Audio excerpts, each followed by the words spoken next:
Blaster, it's okay. It's just Dennis, my new friend, a white-throated monitor.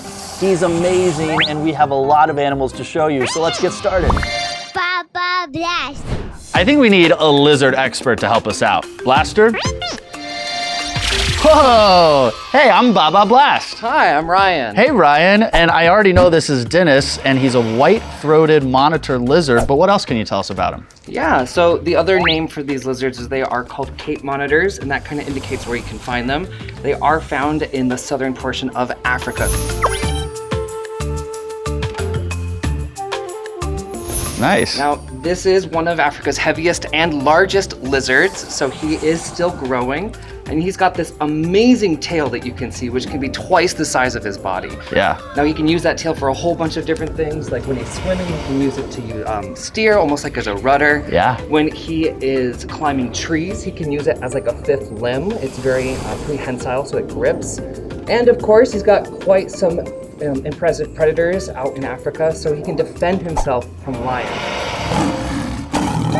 Wow. Well, he's very curious in you, Blaster. Check it out. Is Dennis friendly enough for me to touch him? Yeah, he is. He actually was hatched in managed care, and he's actually been working with us for quite a few years. Ooh. So he's very used to human interaction, which makes him an amazing ambassador for people to learn about lizards, especially large lizards that they might be scared about. So Dennis is really throwing his tongue out there, a lot. Is he tasting something? What is he doing? So he is actually smelling. So just like snakes, all monitor lizards have a forked tongue and a specialized organ that they use to smell with. It looks like Dennis wants to go take a nap under me.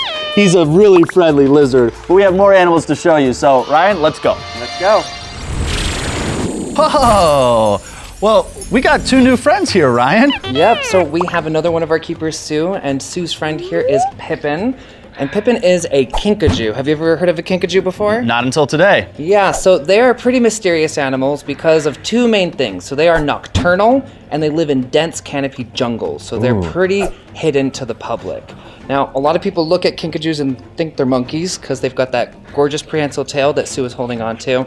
They are very arboreal, they can lift light from the trees, and they love to eat fruit and honey. But they are not monkeys at all, they're not primates, they're actually closely related to coatis, ringtails, and raccoons. But he likes honey. Yes, he does. Well, In fact, guess what I have in my hand? I have a syringe of honey made especially for Pippin. Can I give him some? Absolutely. All right, here you go, Pippin. There! Oh, he really likes the honey.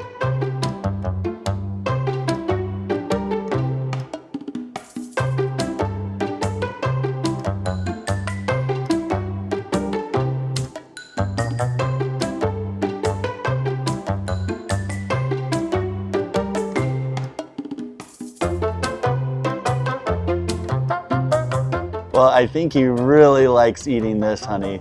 There you go. And he has a really long tongue. I'd love to be able to show you at home how long Pippin's tongue is. There's some honey in the very bottom of this. Pippin, would you like to try to get it out? He's thinking about it. There he goes.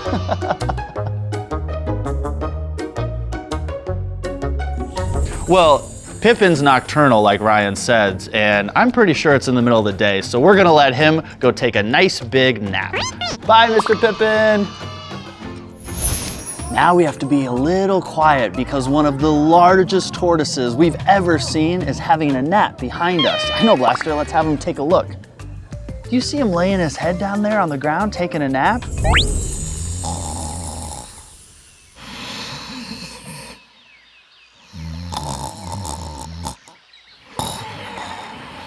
And if you like tortoises, make sure you subscribe to Baba Blast on YouTube. We show a lot of turtles and tortoises. There's more animals to see. Let's go, Blaster. Vultures have two incredible traits. The first one is that their head is bald. Vultures eat a lot of dead animals, so they can get dirty really fast, but that bald head makes it easier for their head to stay clean. Now, the second trait, Blaster, it's kind of gross, so you might want to close your ears for this one. But when their feet get dirty, they clean them off by peeing on them. Ew. But hey, if you're a vulture, it's what you got to do. You know what else vultures are good at? taking flight. Check it out. Machu's out and about. You can probably see her behind me. She's gonna hop up on that platform and take off right above my head. Take a look. Let's count down. 3, Ready, 2, set, 1. go!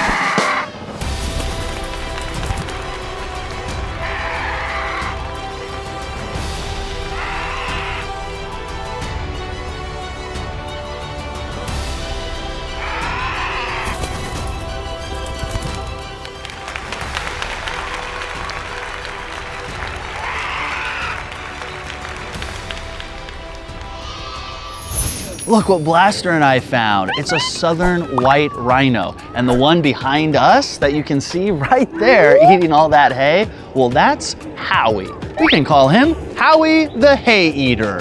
And he lives here with his girlfriend named Lulu. Check him out, you guys.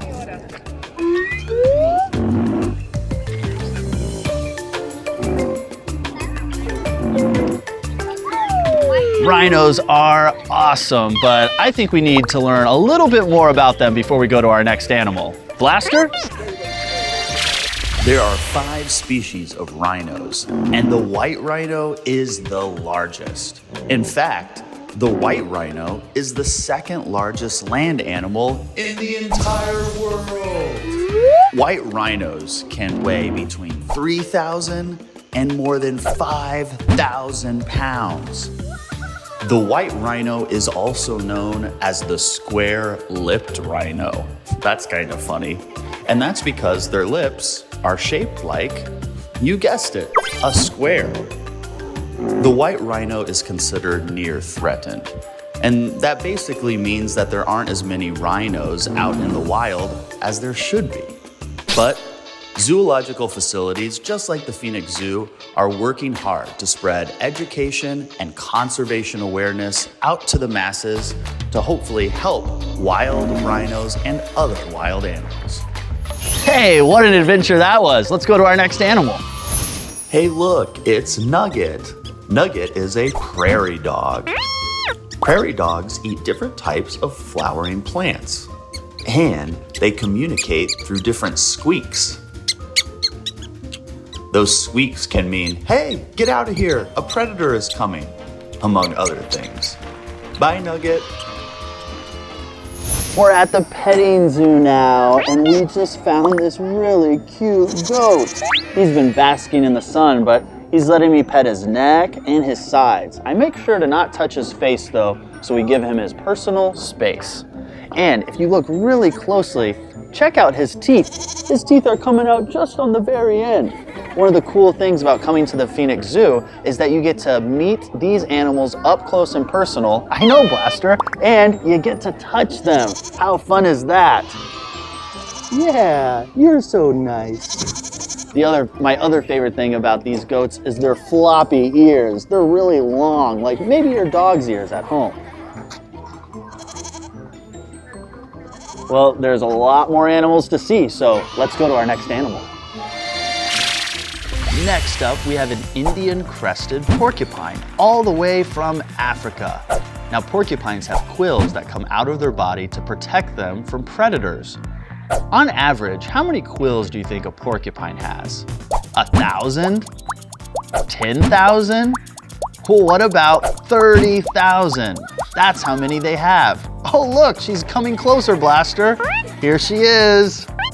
She's looking for some treats. And Blaster, I've got some treats for her. I have a nut and some sweet potato. Here you go.